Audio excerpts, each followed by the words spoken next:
emotional. Emotions guide us, but above that, plus to that, we have the ability to think rationally. But the first responses that our body comes up with, the psychological responses that our body comes up with are entirely emotional. Okay? So we are emotional beings. So emotions are not never considered bad thing. Emotions are not bad things. They do not fight the rationality. Actually, they constitute the rationality in a better way. So you need to understand this today, that we are emotional beings. We are capable of rational thoughts, but our brains are fundamentally wired to experience and process emotions. Please keep this in mind for the rest of your life. Number 2, thankfulness should be a part of your speech. I have given the reference to the article at the end. Okay, so it is from one of the most credible scientific websites, which is NCBI, and it is from there. Thankfulness in speech has been found scientifically by researchers in neurosciences that it reduces the stress. When you are thankful in speech, it reduces your stress and the stress of the listener. Okay? It is not my opinion, it is a scientific research. It encourages cooperation wherever thankfulness and gratitude is used. And it reinforces the behavior that you seek. So gratitude is very important. So whenever you try to speak to someone, whether he is in good terms with you or in bad terms, makes thankfulness a part of your speech. Actually start by thinking. And if you say, I have nothing to thank someone, if Sir Robert is here, how will I thank him? What should I thank him for? So think of ways to thank somebody. I can thank him for videographing me. I can thank him for looking towards me, for having an eye contact with me. I can thank you for listening to me. And if I have nothing, if I can think of nothing to thank you, I can just thank you for being here. So just look for something to thank. Okay? So it is very positive. Thank you for smiling. Right? So let's move forward.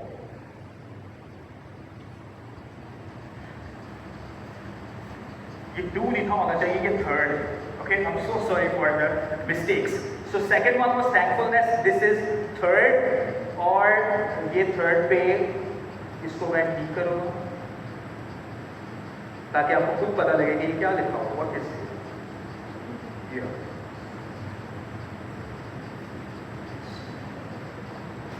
What is this? Pseudo control. Pseudo means anyone. False. Thank you. Pseudo means false. Okay. And control means to have power over someone. Okay. So pseudo control is a concept in communication, and it is a psychological principle, very scientific principle. What are the aims? What is it? It is actually aimed at giving power to the others, the person whom you are talking to. Your goal is to give power to the other person. Okay? To make them feel that they are in charge of the conversation. So we can say that, oh, so we are trying to manipulate them, we are giving them false control. No, it is not about manipulation. It is to actually encourage others to participate and to share their ideas openly. And how do we use it? Please focus on this. How do we use pseudo control?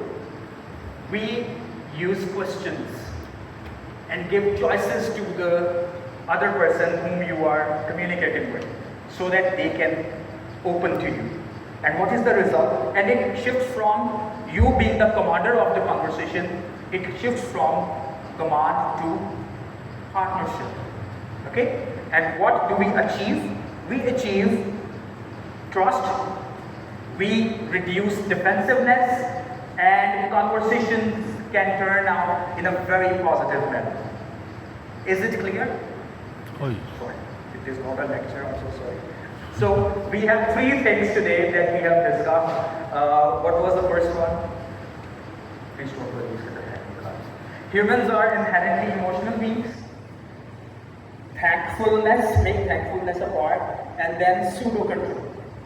So today my humble suggestion would be, let us use all these three in our future conversations, right?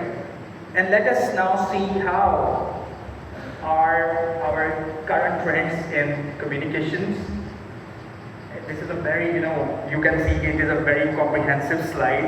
However, I will go through it because it is very important. It is very important because it is the one that contains the call to action. कि हमने करना क्या है? Okay? Our hurtful and ruthless comments that we say are, why don't you just shut up? What are you saying? You always mess this up. This is a waste of time. So if we can say this. We have heard our friends say this. We have heard our professors say this. We have heard our supervisors and our subordinates say this. We have heard our family members say this. And I'm referring to brothers and sisters. Okay, so let us make it better and more thoughtful by incorporating pseudo control and thankfulness, and keeping in mind that the other person is also an emotional being. Okay? So how can we change that? That why don't you just shut up? We can start by, thank you for sharing the idea with me. What do you feel is the best way forward? So you are giving them the control.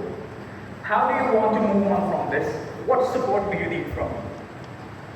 And please, do not think that this is not applicable in Pakistan. This is only, if you think that this is only applicable in Cambridge or Oxford, no. The crimes are same everywhere. I'm not being judgmental about Western or Eastern society, no. The human nature is everywhere. Crimes are everywhere, but in a different way, okay? So, everywhere we have good and bad things going hand in hand. So, by the way, whatever these are, they are mostly used by people who know English. So we will not say, we will not find a person who is in village saying shut up. He will say something else, related to your female family members. Okay, so what support do you need from me? So these are the things that you're going to, please incorporate thankfulness and giving others the opportunity to be the directors of that conversation. Okay? And I myself use these. And I am learning to use these. We also say, stop being so sensitive. Uh-oh. Inherently, we are sensitive, and we need to be sensitive. Being sensitive these days is a very powerful skill. That you are sensitive to the needs of the other people, you are sensitive to the mental well-being of the other people. So be very sensitive actually. And then don't be so sensitive, don't be so emotional, you are an emotional fool. If you come across an emotional person, just think of it in a way that he is being very real and very natural with you. And you can start with thank you for trusting me with your feelings. Don't say you are overreacting. We use this. You are overreacting. How can you come to the fact that the other person is overreacting? No, you don't know the mind of the other person. It is not that big deal. It might be not for you, but it might mean the world, it might mean mental health or trauma for the other person. So what you can say at least is, thank you for trusting me with your feelings. What would be the most helpful for you right now? How can I support you as you work through this? I hear your pain. How do you want to heal from this, and how may I help you? You don't have to use the same words, but similar words that come from your heart. Am I right? Okay. So then, I already know what you are going to say. Many a times we stop the conversation with the person who is saying something, who is in the middle of something important, you stop and say, I already know what you're going to say. You are going to just complain to me, can we speed this up? Can you hurry up? Can you stop? Or get lost? No, don't say this. Thank you for allowing me to hear you. Where would you like to begin? And if you have time constraints, say that in a very respectful way, not stopping them, but where there is a pause, then you can raise your hand or give them a cue that I need to speak. He or she will automatically stop, and then you can say, thank you for sharing that. I would love you to continue that. However, due to the time constraints, can we keep it short? Okay. Then the one in the yellow, the tongue has the power of life and death. You are worthless, you will never succeed in this, why don't you ever try? Just start with thankfulness and offer options. Try to understand, empathize. And then your last one, your spoken conversation should be full of grace. Don't say this is a stupid way, the way you are thinking, how stupid and how childish of you. The other person is a grown-up person. Why would he want to be, or he or she want to be intentionally childish? No. It is important. That's why he or she is telling you those things. You are wrong. This is just a lie. This is a lame excuse. No. Change the narrative. Thank you for your honesty. How does that perspective feel to you? What else should we consider before we decide? What would you like to do with this information? Okay? So, the purpose of this slide was to tell you that please be very, very understanding and mindful of the words that you choose, because they have a very dire or very pleasant impact on the listener or the other person. Now, what is the impact? We have now got that they are, whatever I have told you, the biblical verses are resonating with the scientific concepts of today. We have established that. Now let us see what is the impact in our daily life, day-to-day life. So I have summarized the psychological benefits of this. Again, everything that is written is backed by scientific research. What are the career benefits and what are the relationship benefits if we use the themes of these verses in our daily life? Psychological benefits: reduced stress, improved mental well-being, and you feel yourself accountable and your behavior becomes more accountable.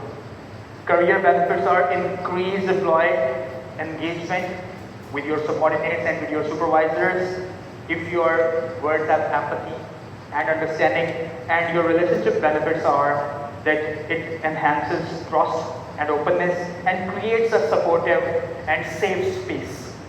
And that is what we need. Many a times we complain in how we have in our hearts that my relatives are not that often to me compared to my friends. Okay? And we are worried about it. So maybe there is something that we need to change in ourselves and in our spoken.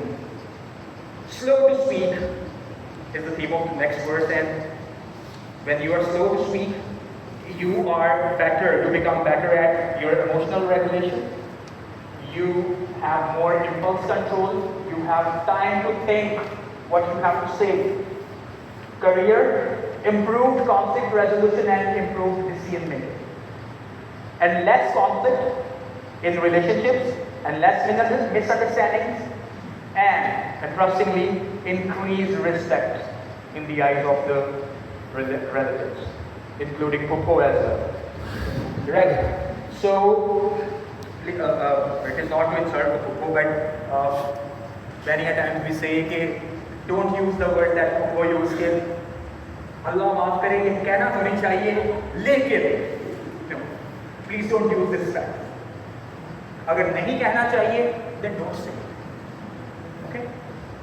So, don't be influenced by social media. Power of life and death. If you use mindful words, it increases your self-efficacy, your efficiency, and your resilience, and your ability to de-escalate the conflicts.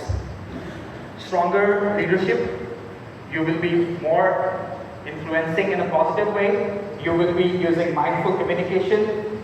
And this is a career saver. Your speech is a career saver and a life saver. Will be a life saver. Or it can just, don't use this, be ruthless, and it will be your career killer and your killer. Okay. And relationship benefits, deeper and more meaningful connections. And I deleted one word for moderation, but you are grown up people, you know that it actually being respectful in your relationships and matrimonial relationships, marital relationships, it actually increases your intimacy as well, right? So your words should be full of grace. This enhances your social adaptability. This enhances your professional repute, and it helps you your advancement in career. And in relationships, it improves social harmony among your relatives. You will not be confused and reluctant to speak when you will be sitting in a gathering, which is another dilemma that our youth faces because of the generation gap. And you will have a valued role. And please don't think if you are not elder to someone in your relatives, you will not be respected. Even if you are younger, you will be respected by your elders if your words vibe with them. Okay? You know your audience. Okay? Know your grandmother or grandfather. Know your fathers and your mothers. Why I'm using fathers? Fathers include father and father-in-law. Mothers include mothers and mother-in-law. And by the way, I have a very good relationship, more respectful relationship with my father-in-law than I have a very good relationship with my father as well. He's just like a friend to me, right? And with my father-in-laws, and with my mother-in-laws, right? After learning the hard way. Okay? Right. So the last slide. The world needs you. Oh, the world needs your softness and gentleness. A very catchy thing.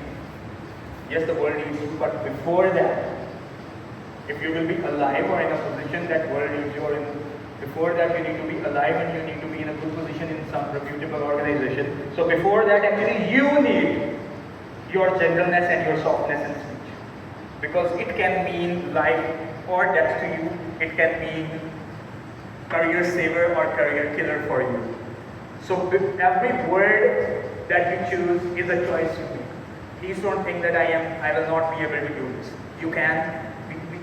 We can just start one word at a time. Okay? Every word that you are going to choose is a choice, is a deliberate choice. You are not the victim of your emotions. Please don't say that I was unable to control my emotions. That's why I used abusive language. If you will keep on saying this, your mind will keep on hearing this and you will have something to justify yourself. No. Okay? If you will justify yourself until you are beaten up badly by someone or until you are killed by someone. So please, don't wait for the worst to happen. Master your speech. Begin today, and more than that, begin now.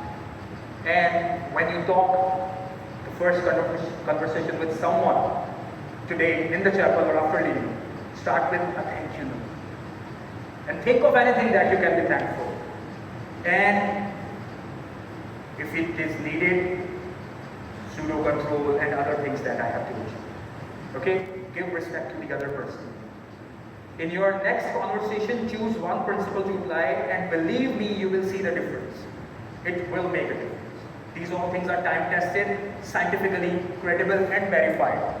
And I thank you all for listening and considering these words, and for the very courageous and challenging step that you are going to take when you will conversate with the first person after this chapel with a thank you note and a thankful note.